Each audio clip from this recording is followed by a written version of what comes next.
Hello, everyone, and welcome to this episode of the Healing from Lyme Summit. As you can see, I've got host Dr. Tom Orcroft and our special guest, Dr. Eliza Song. Dr. Song is an integrative pediatrician.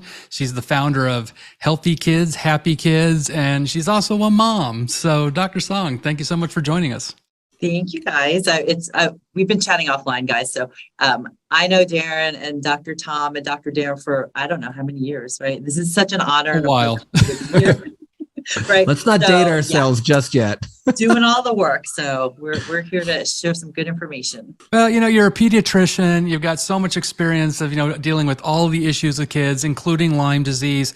But I think, today we really want to kind of hone in on the gut and the microbiome. And for our little ones, of course, it's just so critically important for so many things. So, what do parents really need to know about their kids' gut microbiome, and why is it just so important? Well, and we were talking about how, well, in my mind as I was preparing for this talk, really thinking about for kids with Lyme, what comes first, their gut microbiome dysregulation, or is it that the infection is perpetuating their gut dysregulation? But what parents really need to understand is in those early stages, in the 0 to 3 to 4 to 5 year age range, it is so key to lay down a healthy gut microbiome. So if you have children who are still in that age, we want to start working on their gut microbiome. And why is that? Of the 70 trillion, 100 trillion microbes in your gut, they make up the largest interface with the outside world, all the pathogens and toxins and foods that are passing through you. That's the largest interface with the outside world and your immune system. 70% of our immune system resides in our gut, and our gut microbiome plays a key role in communicating with our immune system to have a healthy response to whatever is passing through, right? Not too little, not too much, and not the wrong thing. And so when our kids' gut microbiome becomes disrupted through any number of reasons, the biggest disruptor that really is the most sudden and acute are antibiotics, but also antacid medications, psychological stress, all the ultra processed foods we're eating. When that gut dysbiosis, that abnormal balance of bugs happen, that sets the stage then for training that developing child's immune system to have unhealthy responses. So our immune system is really our gut microbiome is responsible for telling our immune system how to respond to that thing passing through, right? Do we need to create inflammation? When do we turn off the inflammation? Are we going to have chronic inflammation, or are we going to have the wrong targets of inflammation and have autoimmunity? And this is where I was thinking, well, it is kind of a chicken and egg thing, because we know so many kids are born with disrupted gut microbiomes already because mamas don't have a healthy gut microbiome. When they develop chronic Lyme disease, chronic tick-borne diseases, autoimmunity, neuropsychiatric symptoms, they have the wrong response to that bug. Is it because they were set up with the dysbiotic gut microbiome to begin with, right? It doesn't matter. It is what it is right now. If your child is suffering from chronic Lyme disease and, really needing all of these different supports, including antimicrobials, we need to understand how to set that gut microbiome back on the right path so that your child's immune system can get back on the right path, get out of perhaps an autoimmune state, get out of a hyperinflammatory state, get out of a chronic inflammatory state. And it's not just the gut immune system connection that's so important. It's also the gut-brain connection. The gut, especially for the baby, that developing brain, all the synaptic connections, and the changing gut microbiome, they mirror each other. And in fact, the way that the gut microbiome is shaped really informs how their brain development is occurring. And we know that antibiotics given within the first, early years of toddlerhood can increase that child's risk of anxiety, depression, mental health concerns by up to 50% when they're older. And when we're talking about immune health, like eczema, asthma, allergies, atopic conditions that are so common, getting antibiotics or antacid medications in those first 6 months of life sets the stage for all of that immune dysregulation by the time they're 4. So knowing that, if we can do whatever we can to support a healthy gut microbiome, no matter what treatments your kid's on, they're going to come out healthier in the long run. And that's the point of treatments, right? I mean, like Tom, you were saying just before, we want to make sure that whatever we're doing for our kids in the acute crisis of their illness, that when they're quote healed, they're in the best state possible. Like we are moving them towards that thriving state that they're better than before, right? I think it's so critical, Lisa. And one of the things I think about is always especially with the recent pandemic, I'm like, become the world's worst viral host, become the world's worst bacterial host. And how do you do that? I mean, to me, you start with the microbiome. So what do we do? So a lot of our parents may be listening going, hey, my kid either may have some PANS or PANDAS, and maybe we can jump into PANS, PANDAS, Lyme, and like what we should do in the process. But what about if we have healthy kids, relatively healthy kids, but we do know that they had some ear infections. They got some antibiotic treatments when they were younger, and our parents are like, oh crap, like I thought I was listening for little Johnny because he has PANS, but also now my little girl or my little boy, I want to make sure that they're not a setup like maybe their sibling was or their friend was. What are some of the things if your kid are, because I don't want parents to start to feel bad. I mean, if your kid needed an antibiotic, you got to use it. But in that kind of 6 month to 4 year range, or even a little earlier, what are some of the things that we can be doing at home if someone's already been exposed to an antibiotic and we want to just make sure they're in really good shape? Yeah. And, to your point, it's so important for parents if your child has been on antibiotics. I mean, both of my kids were on antibiotics in the first 4 to 5 weeks of life. And this is me, as a holistic pediatrician, integrated pediatrician, who does everything I can to prevent needing unnecessary antibiotics. But they're necessary sometimes, right? They can be life-saving sometimes. And, a 4-week-old who has a UTI, that was my daughter, right? A 5-week-old, my son, who was exposed to strep in the family, and he ruptured his eardrum, had ear discharge that was growing out strep. Would I ever say, don't do antibiotics? No, I would say you need those antibiotics. However, let's then take that functional medicine integrative approach, understand the unwanted complications from antibiotics, the unintended adverse effects. And it's so common. I mean, by the time, there was one statistic I read, and it was astonishing to me, but by the time kids are 2, somewhere up to 70% of kids have had at least one antibiotic prescription. Wow. Many have had multiple, right? And unfortunately, about up to 70% of the time in the studies, those antibiotics are unnecessary. They're given for viral infections, right? They're given for a cold that it's not going to do anything for. They're given for ear infections where we know that the majority of them will clear on their own, even if they have a bacterial component. So I'd say the first thing, as you have this child in front of you, maybe they have had antibiotics in the past, but let's see what can we do to prevent unnecessary antibiotics in the future. And I would say talk to your doctor, right? You got to ask these questions.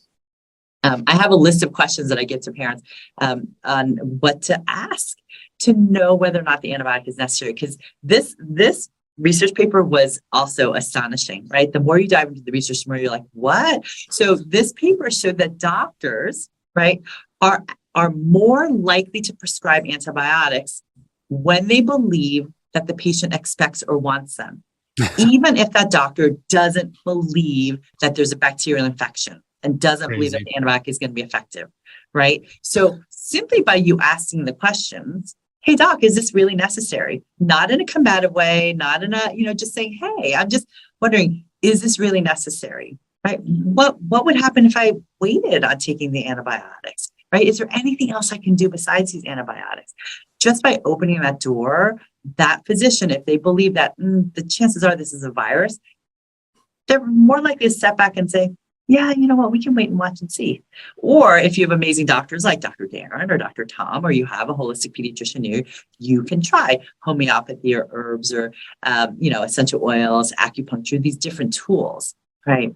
Now, when your kids have had antibiotics though, or they need an antibiotic, your doctor says, look, it's really necessary, then there are several things we can do to maintain a healthy and resilient microbiome.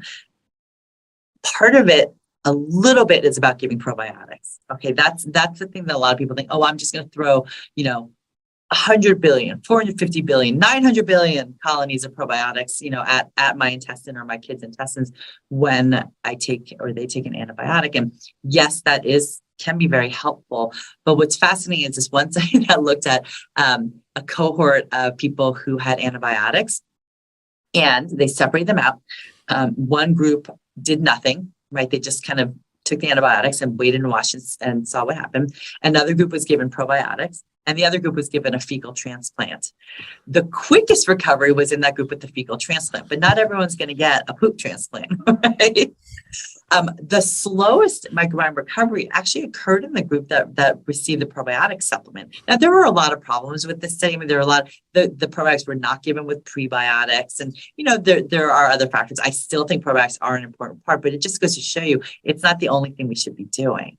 And when you want to recover your child's gut microbiome, the best place to start, honestly, is with the healthy, resilient microbiome in the first place, because your gut wants to go back to that, right? Your gut always wants to go back to the place it was. So, and yes, sometimes we start off with not such a healthy gut microbiome, but this is a time when your kids are young to lay those foundations. And those foundations, and this is not rocket science.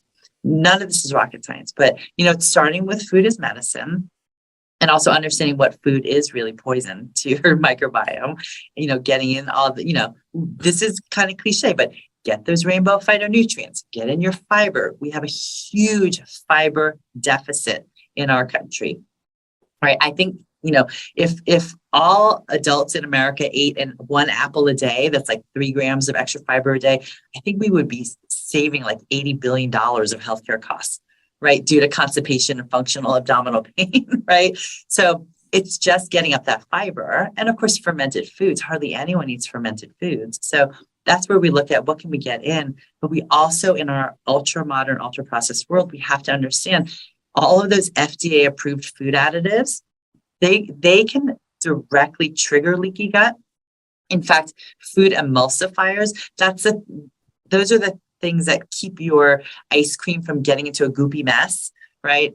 They keep your, protein bars from falling apart and turning into glue, in the package. So if those emulsifiers in Japan the rise in the use of emulsifiers has been directly correlated with the rise in autoimmunity. And these emulsifiers have been found to directly cause harm to the tight junctions and increase zonulin, so increase leaky gut.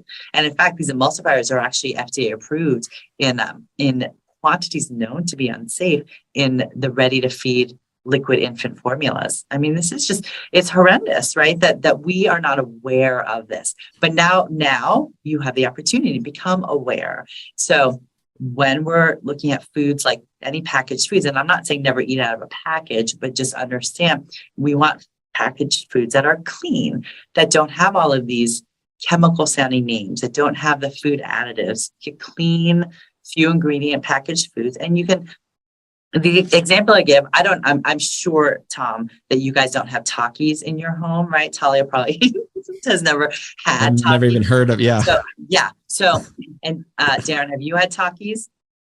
I give this example because my son, right, he's 11 and he's now old enough he can go downtown, hang out with his friends, go to the store, and his friends love Takis. They're these rolled tortilla chips with red dye number 40, color surrounding them, this artificial chili lime flavor, right? Yes. Sounds like a bugle. It just makes my stomach curl. And I'm sorry, guys, if you guys are eating Takis, that's okay. I bring this up because your kids can have Takis like foods that are healthier swaps. Like Trader Joe's has a version, this rolled corn tortilla chips, that uses paprika for the color, the red color, and doesn't have artificial flavoring, right? And better yet, there's a company called Takis that has similar, that's even cleaner than the Trader Joe's version. So just being savvy about what you're putting into your kid's body, because even if we can recover your child's, even when we recover your child's gut microbiome after antibiotics with different supplements that we can go into if you guys like,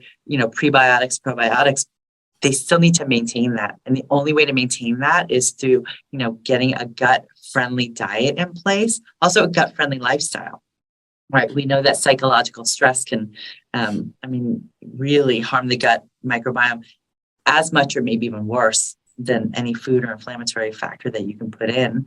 And, making sure that like sleep and hydration and movement, all of those affect your gut microbiome, and vice versa. Gut microbiome improves your sleep and your movement and your, psychological mental state. I want to ask about probiotics specifically. I think this is really confusing for people because there's so many probiotics on the market, different strains. When I was a med student at Bastyr, we did a little study. We took 20 probiotics. Some of them were professional, some of them were over the counter, some were refrigerated, some were not. And we sent them off to a lab to have them evaluated for, did it have the stuff on the label as it advertised? Oh. And in the quantity that they advertised. And out of the 20, can you imagine how many were actually had the amount and what was actually on the label? Out of the 20, one. Wow. Culturelle, by the way, Culturelle was the only one, which is the most highly, researched probiotic in the world, as far as I'm aware of.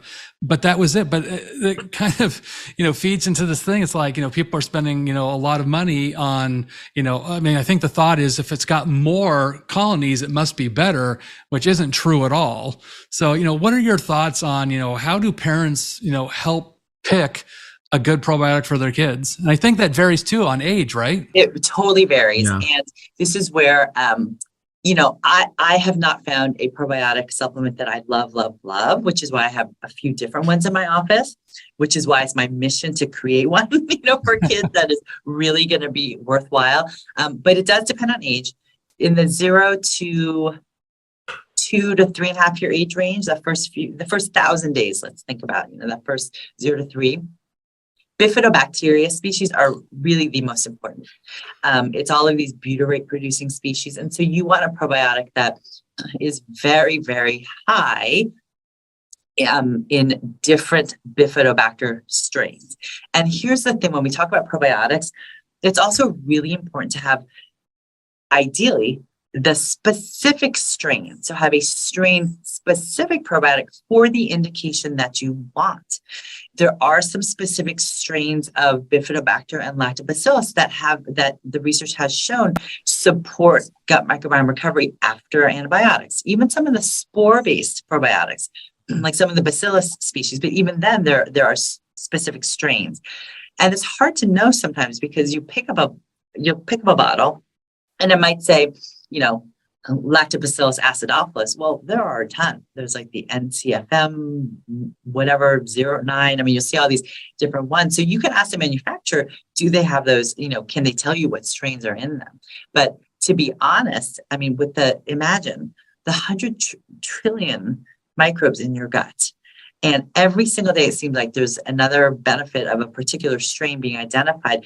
It's going to be nearly impossible to find the perfect probiotic because it depends on what's going on with you. Now, that being said, the reason why Culturelle that you mentioned, Darren, Culturelle is a specific Lactobacillus rhamnosus GG that has, as Dr. Darren said, been really the most widely studied probiotic, especially for children.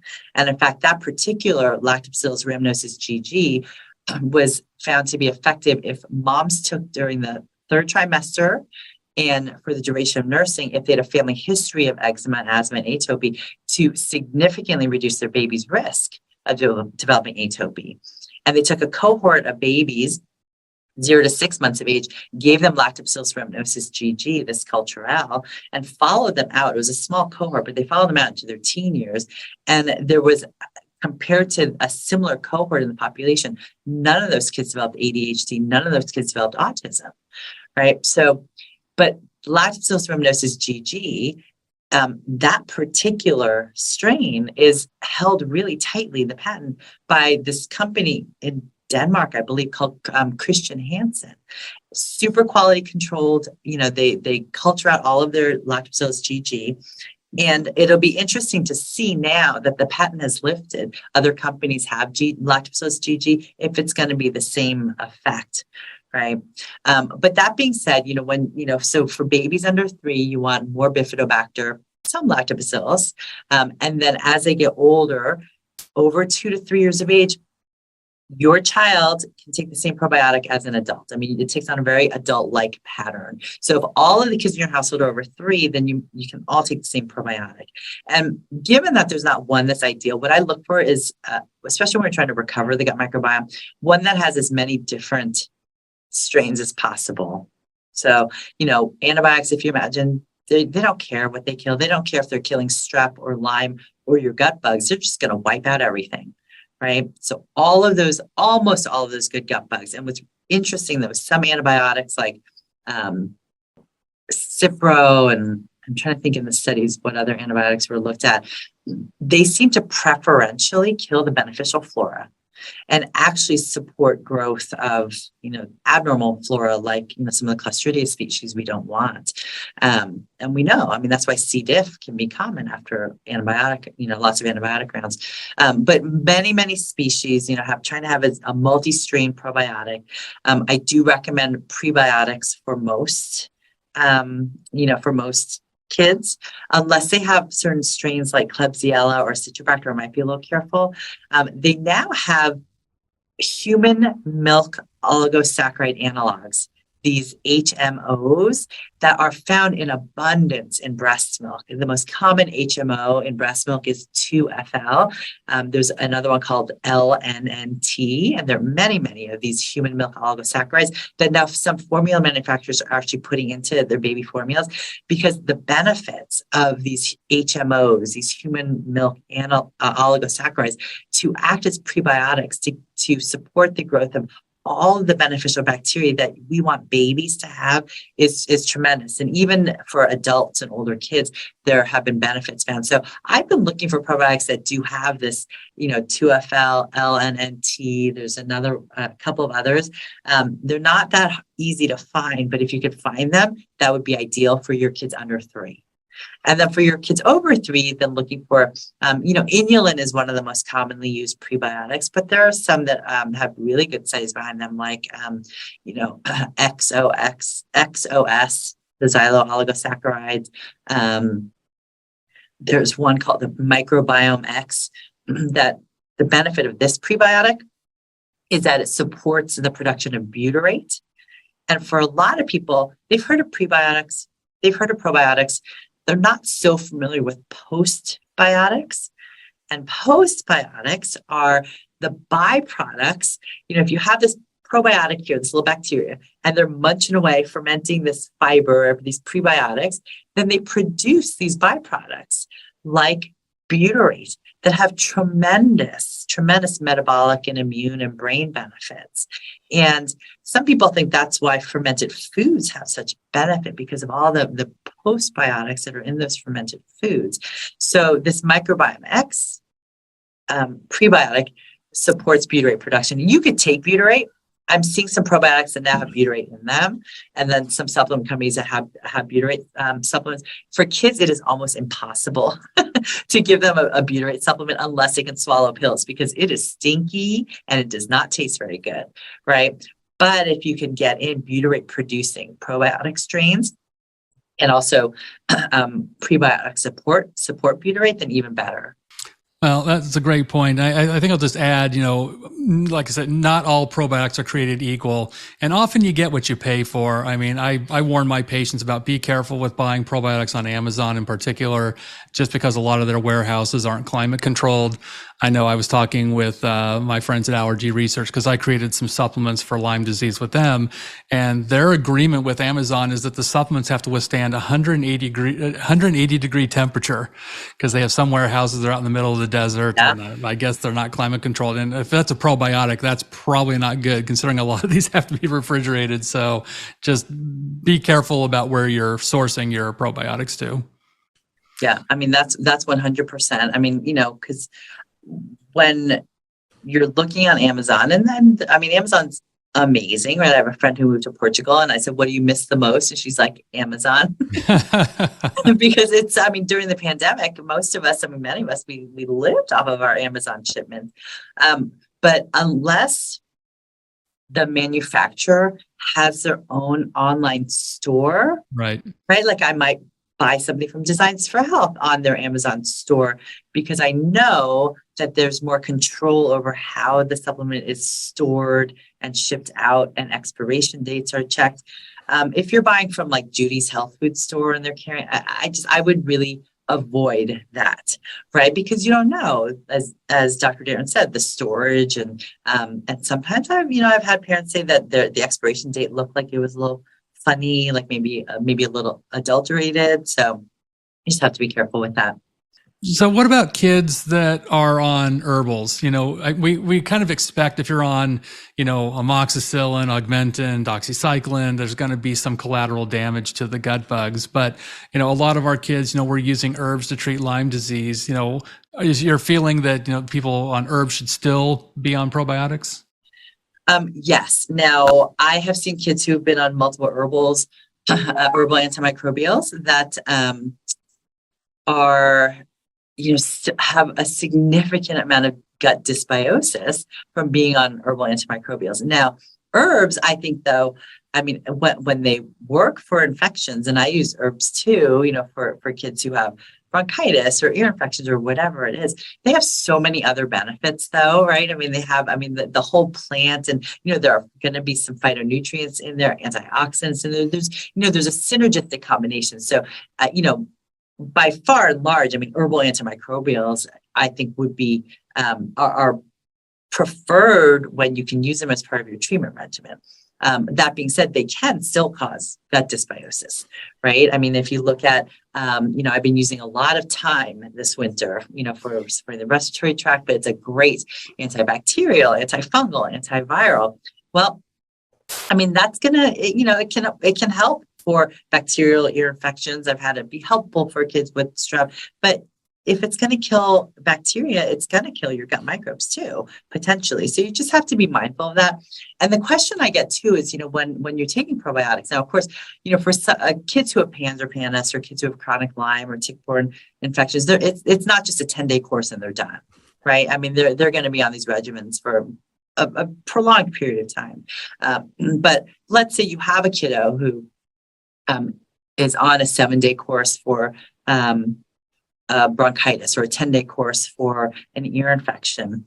I've had parents question, like, oh, should I wait to take the probiotics until after they're done? Because doesn't it interfere with the antibiotics, right? Doesn't it make the antibiotics less effective? I've had these questions, and that's not true at all. In fact, when you look at the studies on recovering the gut microbiome, the most effective way to restore your gut microbiome with probiotics is to take them concurrently, during your antibiotic course and afterwards. It can take a month or 2 or longer to recover your gut microbiome to a healthier state. So start at the same time, but give them away from your antimicrobial, right? At least an hour or 2 away, and then continue for at least a month or 2. Now, if your kids are on antimicrobials for months and months and months of necessity, then I would just keep them on a probiotic and just make sure you're timing it so that it's away from whatever antimicrobial that you're using.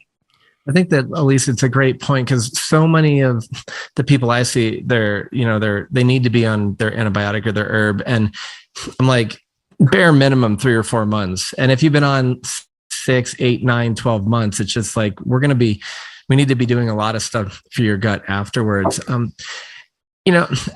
guess one of the things that I see too is like, and I am wondering what you're seeing in your population, but I feel like one of the things you mentioned earlier is to really stay focused on coming into illness, if you will, being as healthy as you can be. Because I actually see a lot of pretty non-gut specific antibiotics fixing things like chronic diarrhea, fixing things like chronic constipation. And I'm like, well, is it just that the microbiome is off, or is it that we're actually addressing tick-borne, like Lyme or Babesia, Bartonella in the gut wall, or even mycoplasma that's been found in the gut wall? Yeah, well, and I would say, that points to the fact that so many of us have dysbiotic guts. Despite living a healthy lifestyle, despite, doing what we think we're, is our best at maintaining our gut microbiome. And, that can have a lot to do with I mean, it's generations past too, right? It's not just, you're born with this clean slate, this sterile gut microbiome, and boom, you can get in all these good foods and breastfeed and, and have a healthy, have a healthy diet and have an amazing gut microbiome.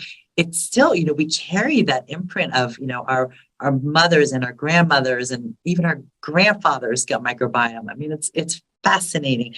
There was one, I'm not going to get the study right, but it was looking at great grandfathers and, having psychological trauma, psychological stress. And in the mothers, then it shifted their gut microbiome to be less responsive to a microbiome supporting diet. So even with the healthiest diet, it was harder to maintain a resilient gut microbiome. And this was the grandfather, right? And so it's not even just that, yes, we know that mom's gut microbiome, mom's vaginal microbiome impacts into the way the babies are born, will impact how that baby's gut microbiome starts off in life. And in that first, few weeks to months, how that gets shaped. But we know, I mean, it's not just that the sperm has nothing to do with the baby's gut microbiome. It absolutely does. There's imprinting that has taken place. And so, this is where I want to point to one of the biggest pieces, I think, is in disrupting our gut microbiomes and keeping our gut microbiomes in a resistant state, right? A resistant state to getting healthier is really that psychological stress piece, right? We have forgotten how to really manage that. And that's the gut-brain connection. That's the vagus nerve. It's why it's so important where, I'll see kids where their gut microbiome improves. Their autoimmune condition goes into remission. They're better. The second a psychological stressor hits, they're back to where they were. Right. And so that's not really remission, right? They're not really healed or cured. They're just kind of waiting for the next shoe to drop. And that requires really reconnecting that gut-brain connection and optimizing the vagus nerve. And that resilience piece is what then will make your gut microbiome resilient. And I don't think enough people really talk about that in relation to what's going on with the gut microbiome and, how it's really impacting kids' future immune health and future brain health and future metabolic health. I think one of the things, Elisa, that you remind me of so much, and I want to talk about that beautiful painting in the background there in a second, because one of the things that I'm always blown away about is somebody a bunch of years back coined the term psychobiotics. And I kind of was diving into this. And one of the things I think people don't recognize is that if we take a mouse in a study and we essentially eradicate and totally defunct, whatever their microbiome, we can make it so that they can't create new memories. We can make it so they forget. So all of our, they can't focus. So we're looking at all of our childhood ADHD, our cognitive challenges and struggles, potentially learning in school, but also we can take a mouse that's kind of quote unquote normal and make it acutely anxious by disrupting its gut microbiome just through changing the gut and not directly impacting the brain. But when everybody talks about the gut-brain connection, I hear this all the time. I'm like, we forgot an organ. If we look at the major areas in our body, we have three main automatic nervous systems that are autonomous from each other, but work together, which is the brain, the gut, and then to the point of the picture is the heart. And you're talking so much about the psychological stressors. And I know I talked to Dr. Elias earlier in the summit about opening your heart and how the heart is different. But how does that play a role in children's health and kind of getting that gut, brain, and heart reconnected?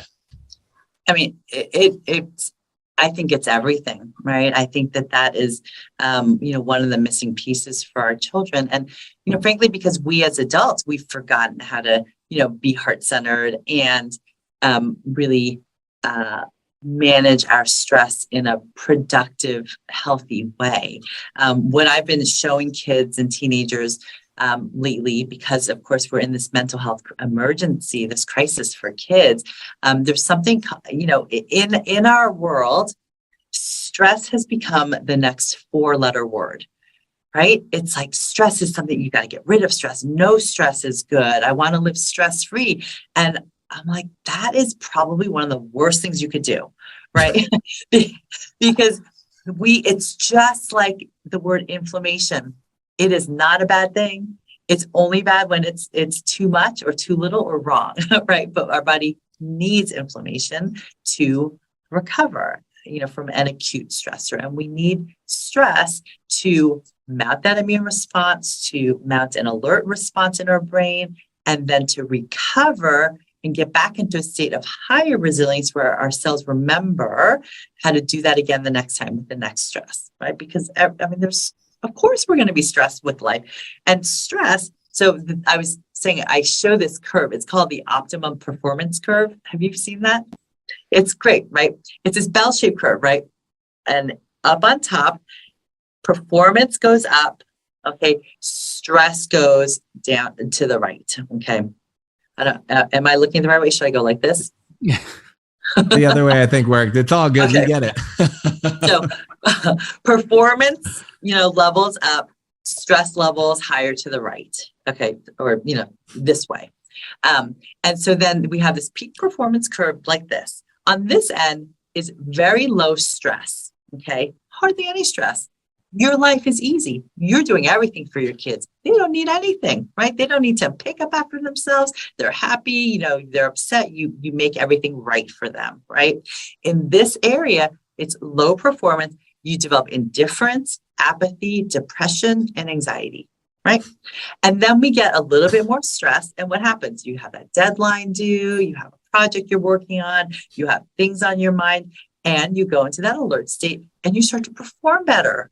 Right? You actually, if we don't have deadlines, we never get anything done. That makes you perform, right? So there's optimal performance. And then you get to the point where it doesn't stop. There's deadline after deadline after deadline, or friend drama or social drama or whatever, parent drama. Stress goes up, and then you start being wired. You don't perform, you start being wired, anxious, irritable, angry, right? So there's a sweet spot, and we have to recognize that this stress is something that is teaching. Stress is purely a physiologic response to something that's happening.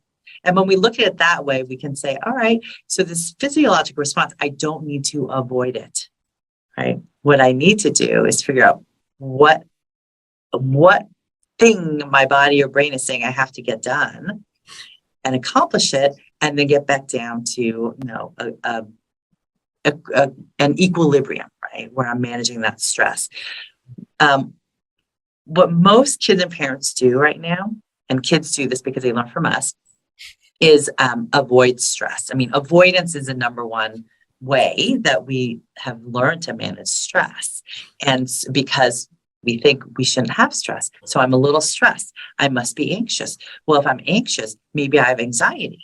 Maybe if I have anxiety, I might need some medications, and my friends are on medication. So maybe I need that, right? I have so many teenagers now in high school, because they know so many other kids on Zoloft or Prozac or whatever it is, they feel like they need a medicine because they are anxious and stressed. And so that, if we can help parents and kids understand that stress is something that can be very supportive for ourselves, can actually promote higher resilience and a higher state of happiness, and give them tools like breath work and meditation and mindfulness exercises to get them out of that alarm state and into a calm state where they can assess what's going on and manage that stress, then their gut microbiomes would be healthier, right? Their immune systems would be healthier. They'd be sleeping better. All those trickle down effects.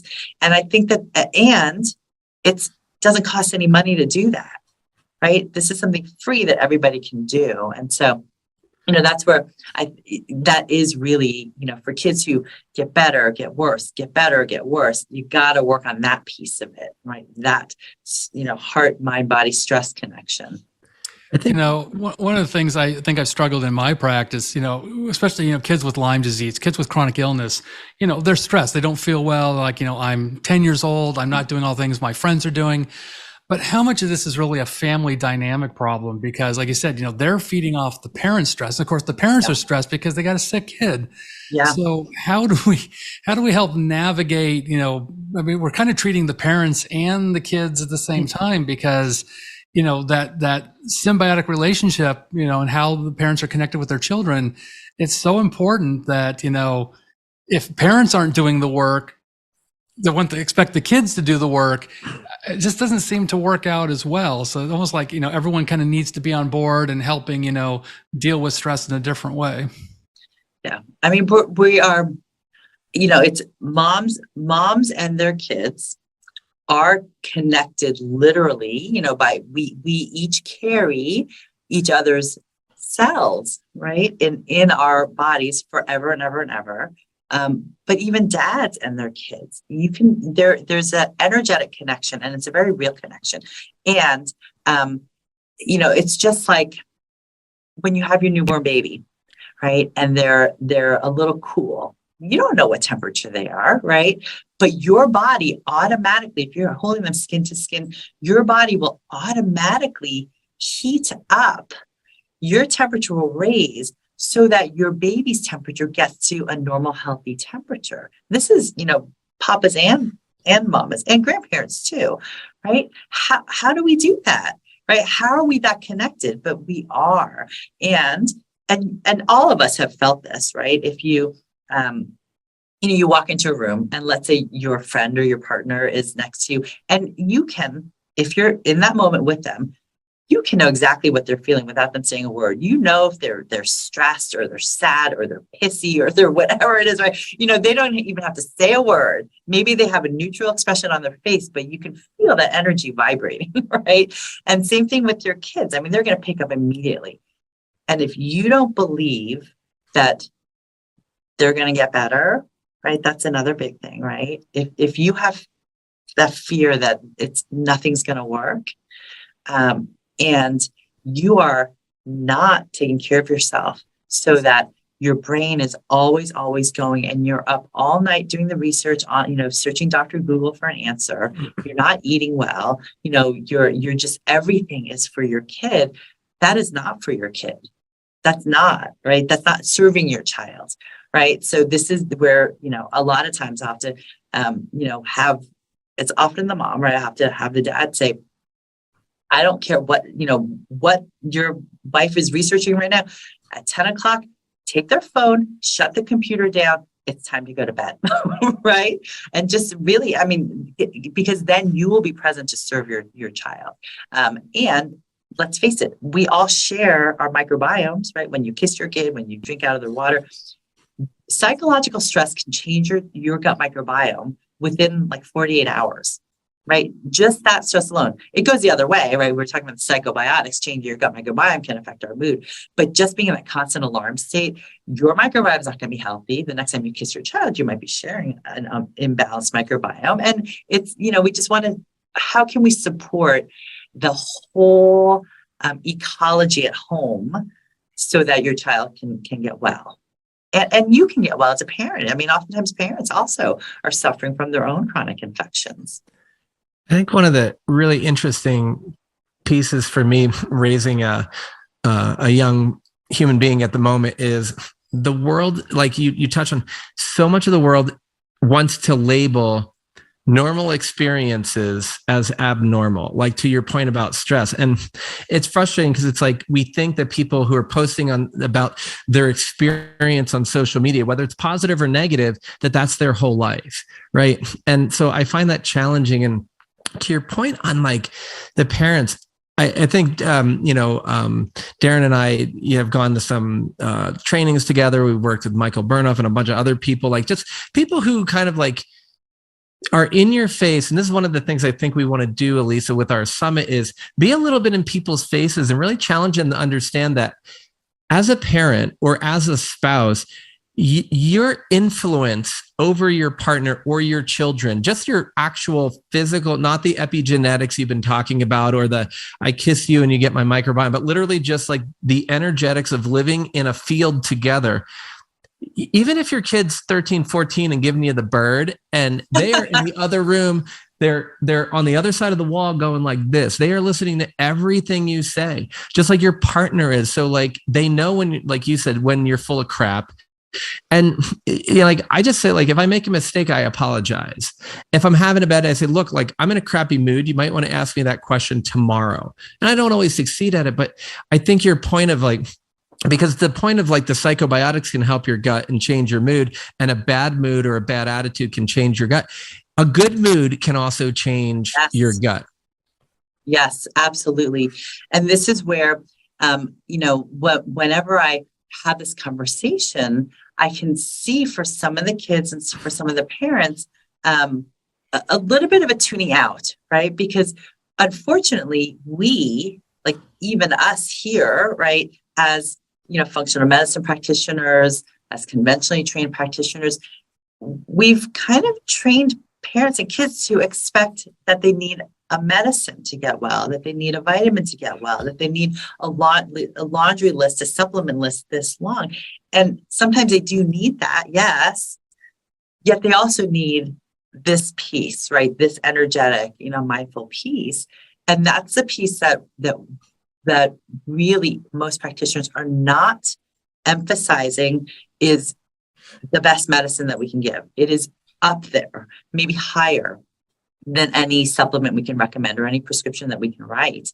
And so I think getting this message out and getting, for kids and for parents, the words that you use can impact how your body heals and how your immune system heals. So instead of saying, if you get better, we want to talk about when you get better, right? I mean, it makes a big difference. I mean, stop calling yourself like a limey and a moldy or whatever. God almighty. Yeah, it's hard because, and this is where for some kids who have been sick for very, very long time, or adults who've been sick for a very prolonged period of time, it becomes your identity, right? And it becomes, you don't know who you are outside of that illness, or as a parent taking care of a child with a chronic concern, chronic illness, you don't know who you are anymore outside of that caretaker giving all the supplements and going to all the appointments. So it's really important to step back and say, look, this is a part of our journey right now, but I am still a thriving person on the inside, even though I feel like crap some days. And I am still, a woman and a friend and a wife, and, not just this person whose sole mission right now is everything, about treating my child. So, having that balance, because, then when we go down that rabbit hole of, just trying to,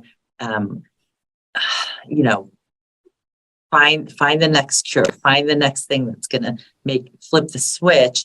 I see moms who really suffer through that and end up getting sick themselves.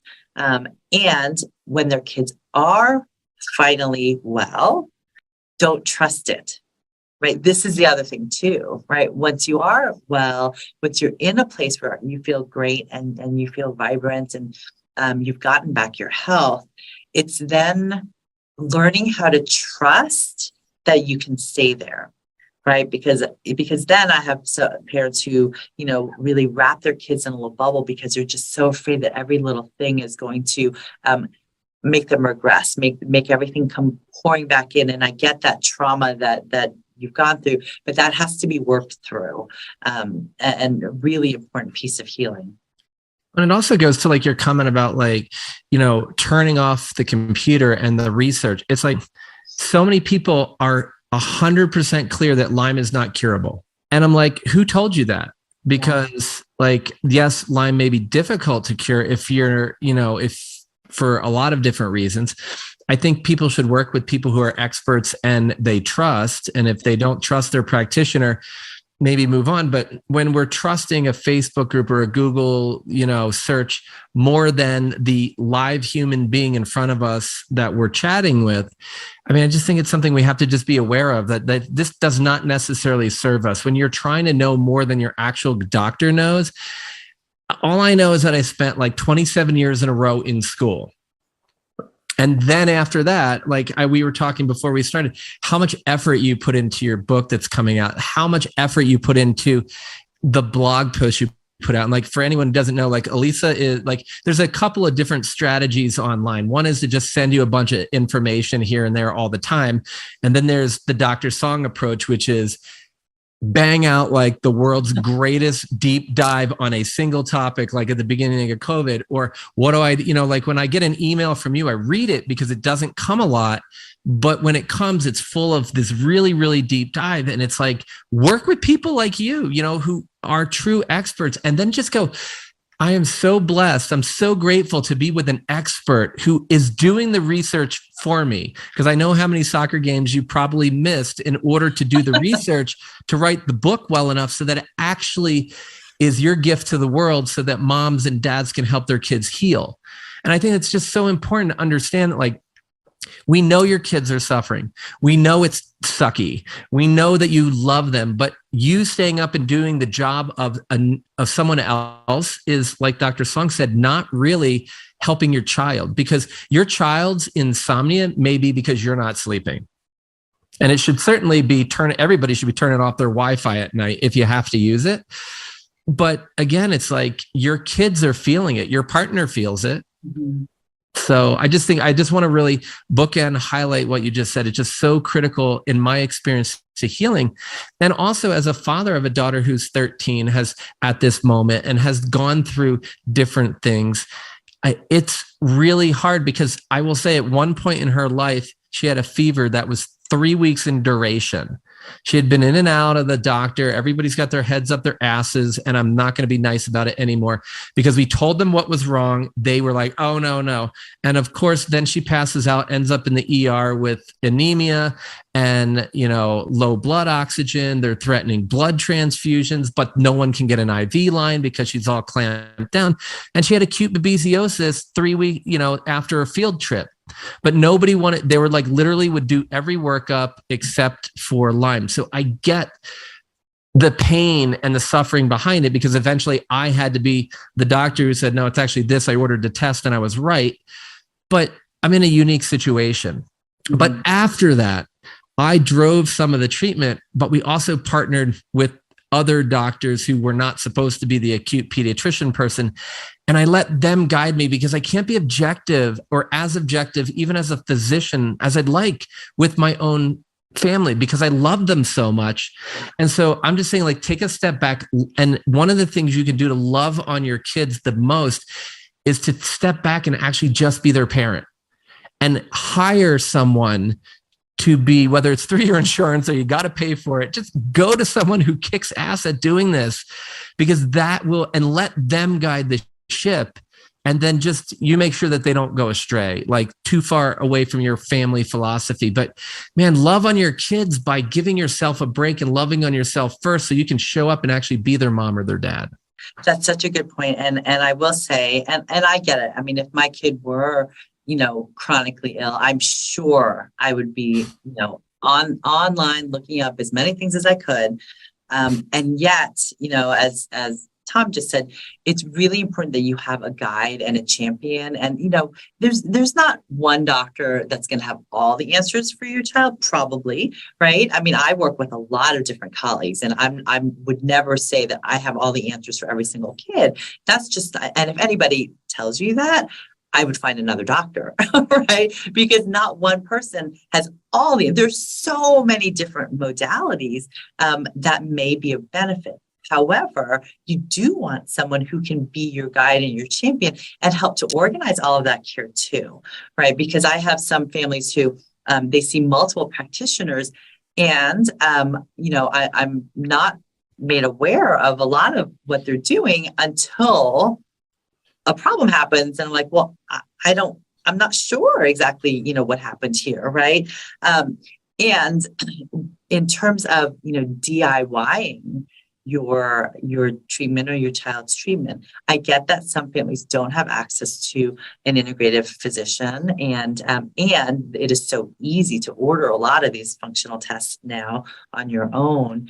I will say, whether you're trying to piece it together yourself or working with a practitioner, it's really important when you have a plan that you stick with it for a good chunk of time before you say it's not working. I mean, unless things are really unraveling, but really, if you don't see any improvements in a week, that's not enough time, right? If you don't see improvements in 2 weeks, that's not enough time. I mean, you got to give it a month, 2, 3 to see, okay, where are we? Let's start here. Let's look back at 2 or 3 months at where we were then and where we are now. And you might see, okay, we're in a better place, right?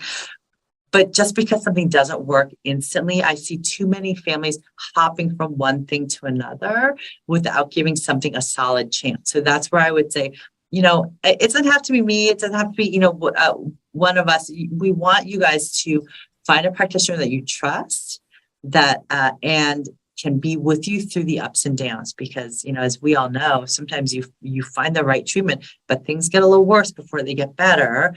And you want someone who can be there and say, it's okay, right? We're gonna get through this worsening and we're gonna come out the other end. But you gotta be consistent, right? Be patient. There's no quick fixes here.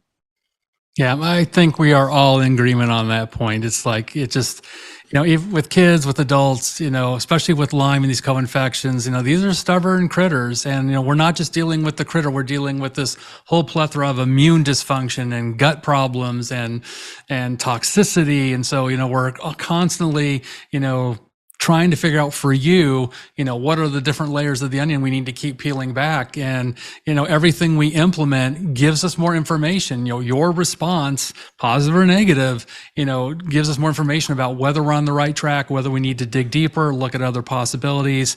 And, I know that we've had this conversation with so many speakers in the summit, we never hang our hat that it's just Lyme. It's almost never just Lyme. There's all these other underlying issues that we need to address, but that's where the real healing begins. When we are able to, like I said, look at the gut, the microbiome, the diet, all these other factors, that's the foundational stuff. And then from there, all of our other protocols and treatment plans, start to get tailored to you to really figure out what's going to help get your child better sooner. I was just going to say, this has been such an amazing conversation, and I'm sure you can go on forever.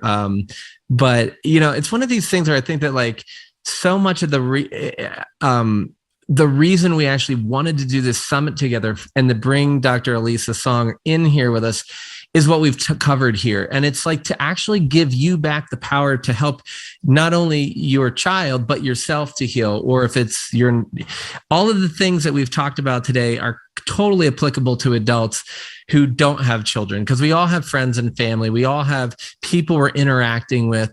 And all of these things really go to the more you take care of yourself, and you have to put yourself first. Now, as a parent, we know that sometimes putting yourself first means your kids first the whole day.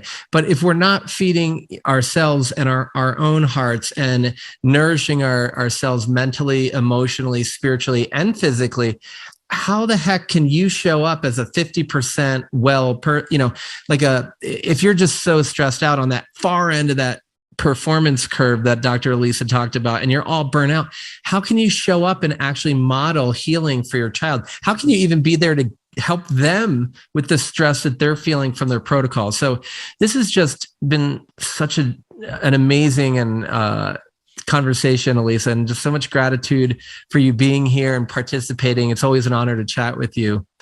So, and Dr. Darren, it sounded like you had a bunch of stuff to say as well, too. No, I said, I think this is such an important conversation, particularly for kids. This is the future generation. We want to take care of them the best we can. I think, we're fighting against an environment that's just kind of getting worse every year. So as much as we can do is help the health of our kids improve, that just helps future generations. And at least I know so many people are going to want to connect with you after watching this. And I know you got a new book coming out too. So what's the best way for people to find you?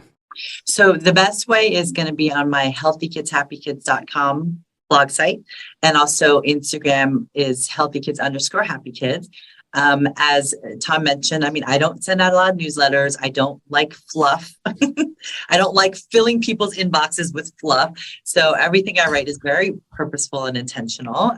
So that's another great way to keep up to date with some of the information that I share. And I'm so glad that you guys are putting on this summit. I'm so glad that we're having this conversation, because it's not just for parents, it's also for caretakers, your partner, who's helping you, right?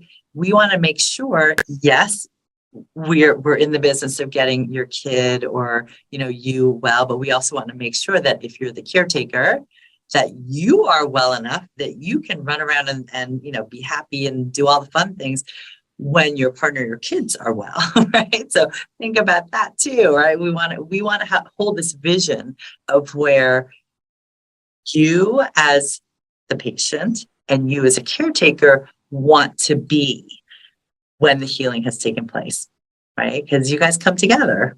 Well, as a good friend of all of ours said in one of the conversations I had, because we all speak the same language. It's like the healing is in the living. And I just remember, we had my father was quite ill before passing away. And my mom, caring for him, actually did kind of the opposite of what you just said, Elisa. And she focused solely on him. And we were actually about to have a family intervention to get her to take care of herself because she was declining, like literally, like really bad. But afterwards, when the healing was able to occur, she was able to rebound, thankfully. But I just think what you're saying is so key. I want everybody to live as if it had already happened. And so that's really what we're talking about in the summit. So, always bringing the love and the smiles and the amazing information. So everyone, send out a lot of love to Dr. Elisa Song.